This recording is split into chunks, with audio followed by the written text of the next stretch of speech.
It's good, and the Clipper lead is cut down to just 2 points in the bucket from Cousins. Gosh, that time he went for the fancy finish for us there, man. That was sweet. Chris Paul, he's checked in for Lance Stevenson. It's now been 8 years since the Kings have played postseason basketball in the playoffs. Pour it down that time. I don't know that this is the time for that kind of flair. In a close game, the important thing is the 2 points, not the dramatic. Oh, come on. Clark, he had to go for it, didn't he? I'm with you, Joe. You can't fault him for that. I mean, just let him go. Who cares? That's outstanding hang-time improvisation right there. He is all alone on that one. And that's now 17 points for Jay. He made 2 3-pointers in the first quarter, so he continues to shoot the ball well. Shoots from the elbow. That one rolling around and rims out. Really high-quality shot there, just a little off with his release. This right there will definitely leave him shaking his head. The Kings trail by 5. Collison kicks to Gay. The shot's good. Collison making the play. Collison's got his 7th assist in the game. His shooting has been so good today. He may have to take it upon himself to try to get his club out of this hole. Sacramento's gone 4 of 6 from long range in the second quarter. Solid shooting. Cousins with a screen for Gay. Here's with the rebound. That's a huge part of what they want to do defensively. Limit his easy chances inside. Miller kicks to Griffin. And lots of contact there. Missing the shot. He'll shoot 2. Well, I liked what I saw from Blake Griffin, showing more assertiveness offensively, especially when Chris Paul was missing time with the separated shoulder. Blake averaged over 24 points a game last year. That was a career high. And the Kings making a change here. Landry's checked in. And it's Miller penetrating. And he gets it to go. Miller's got 6 points in the quarter. 7-second difference, shot and game clock. Griffin against Landry. Paul with the 3, and it's Gay with the rebound. The Kings trail by 5. Outside Collison. Back to Gay. Out to Miller. And taken away by Paul. Here's Pierce. Finishes the break with a slam. And that's the kind of play you just do not want to give up defensively. You lose the possession and give up a quick 2 at the other end. That's losing basketball. And especially when you can't afford to give up any bucket. That'll do it for the first time.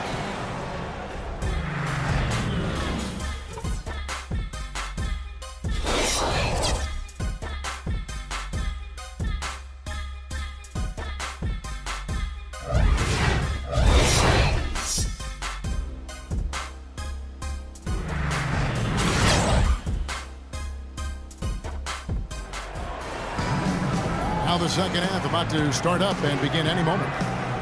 It's been one outstanding game from Jay. He went off in the first 2 quarters, guys, as he's capable of doing. We might see some changes here in the defensive approach they use on him in the second half. Yeah, they've got to make some sort of change. I mean, they can't let him continue to torch him like he has been. And now let's check out the lineups courtesy of Gatorade, all fueled up and ready to go for the second half of basketball. On the court for Sacramento, Landry and Cousins patrol the paint. McLemore is out there with Collison. And it's Gay in at the 3 side.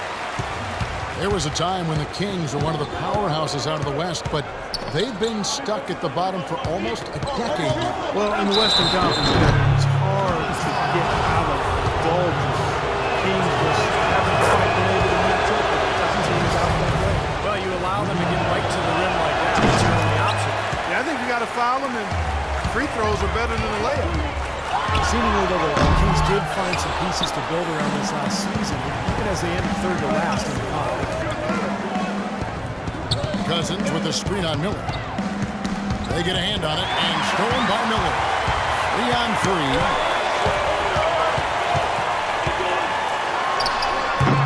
That one off the back iron and out.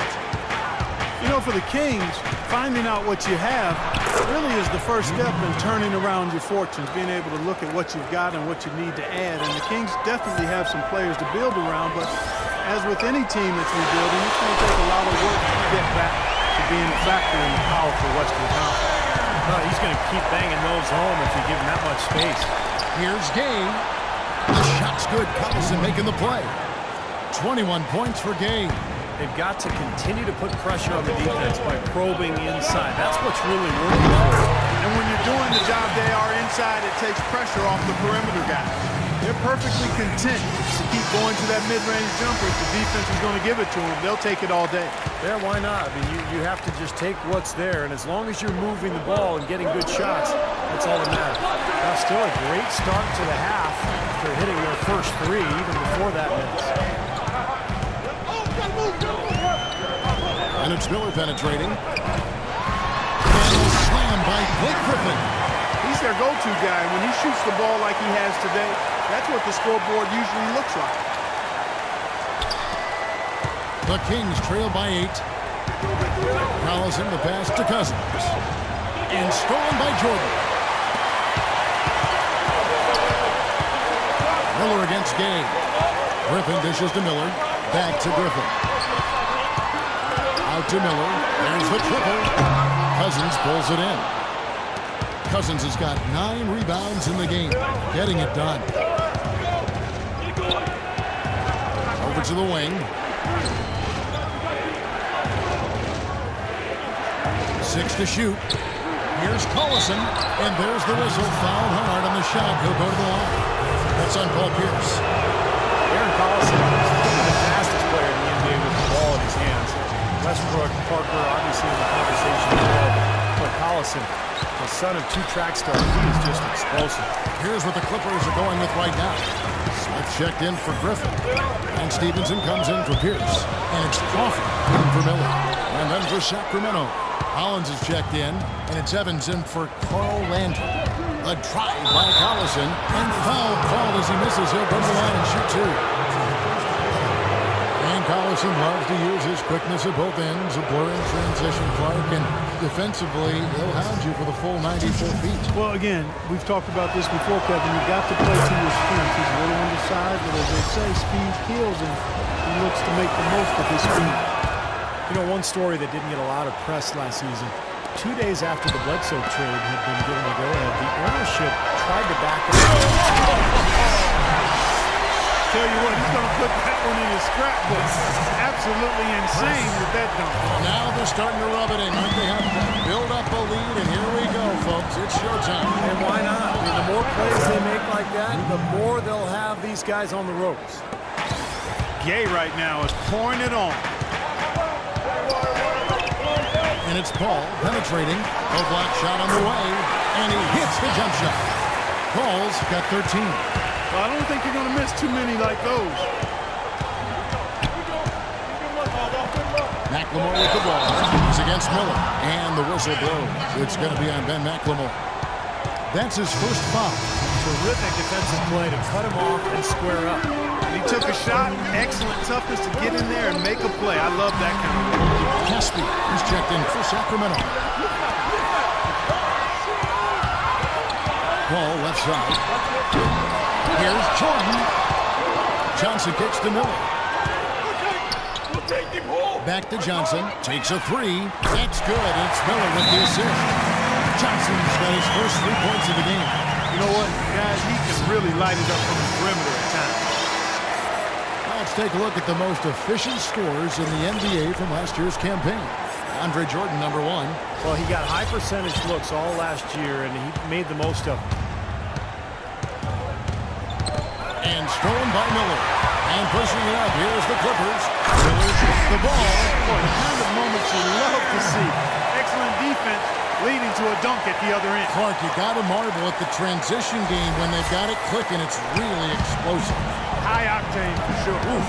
Yeah, turning defensive pressure into offensive opportunities. That's what it's all about. Boy, that pass was in the air a long time. It's long enough for him to get a finger on it anyway and send it out of bounds. Pass to Collison. Caspi dishes to Collison. Kicks it to Caspi. And he drops it in from the low post.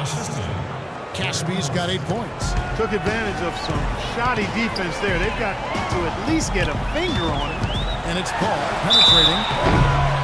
An interesting statement came from the mouth of CP3 last year when he mentioned that he feels that Allen Iverson was the most influential player ever? Interesting. Most probably would have said Jordan. Andre Miller's checked in for Darren Collison. You talk about Allen Iverson's influence. You know, Chris Paul wears the number 3 jersey in honor of Iverson. Paul was about 10 years old when the answer started his NBA career, so a huge influence. 6 to shoot. Here's McLemore. Good! That is a terrific effort on the shot. He's giving up a lot of size, but still finds a way to score. I don't think that affected him in the least, though, Steve. I mean, he made it look like he was the bigger guy. And the Clippers making a change here. Crawford's checked in. And you look at Chris Paul and Allen Iverson. What similarities do you see in there? Well, really just size. That's the only thing. Allen Iverson is a speed merchant. Chris has tremendous and deceptive speed, a little stronger, more of a quarterback. AI was just a flat-out killer of the score. I mean, the guy did some amazing stuff for a long time at his size. I mean, he was 6 feet tall and 150, 160 pounds tall, and just put buckets on guys like I hadn't seen a small guy do something. And Isaiah Thomas was sitting over the waist down. That's 2 bombs in a row from long range. And a shoddy defense there. Far too slow to react on the closeout. The rejection by Paul. Fires the 3. And again, Jamal Crawford with the 3. Crawford's got 6 in the quarter. And look at how the hustle game has been going for the Clippers. You know, block shots, guys, a clear indicator on the stat sheet of their excellent defense. I mean, leaving them no room to get off any shots. And another thing they're doing is really taking advantage of fast break opportunities, scoring some easy baskets. McLemore inside the line, and they force the shot clock violation. Great team. And let's take a look at last season's numbers for Chris Paul. First in assists, first in steals, and he was very solid from the foul line, closing out the year among the top 20 in terms of free throw percentage. And Steve, as you said, I mean, he finished the season with the most assists in the NBA, so often he controlled entire games with his dime drop. Clark, some tough offensive sets. They want to turn it around. Yeah, they need a basket just to regain some momentum here, Kevin. Johnson attacking, and the call goes against Wesley Johnson. That is his first foul of the game. They're doing a great job of not giving the ball away, and that's a big reason why they're winning. Thompson, he's checked in for Sacramento. Gay comes in for Caspi, and Chris Paul picks up the foul. That'll be his second foul of the game. Clippers on defense. They have a 22-point lead. It's the most they've led by. Here's Gay. That one's off. Still out of sync. Their offense seems completely out of sync here. They're on the wrong end of a big run. And then at the other end, it's been bucket after bucket after bucket, giving up a huge run here. And the officials whistle a foul on the shot. The bucket's good. He'll go to the line. So Smith will go to the line. They get Jason Thompson. Here's what the Clippers are going with right now. Glenn Davis is checked in for Jordan. Griffin comes in for Paul. And it's Pierce in for Johnson. DeMarcus Cousins, he's checked in for the Kings. Crawford passes to Griffin. Feeds away. And it's good off the glass. Griffin's got 7 points here in this quarter. And he may be the guy to put this game even farther out of reach. And it's Miller penetrating. Out of bounds, Kings ball. Sacramento keeps possession.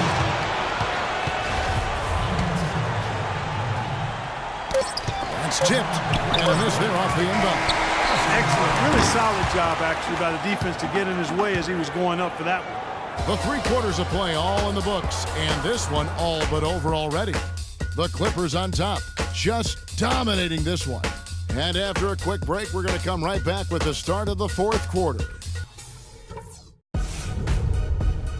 Tune in this Thursday, November 6th, Tim Duncan and the San Antonio.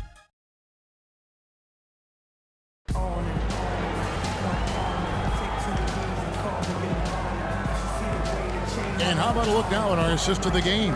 Brought to you by State Farm. This was a showstopper, wasn't it? Just a difficult pass to make, and he makes it flawlessly to set up that alley-oop.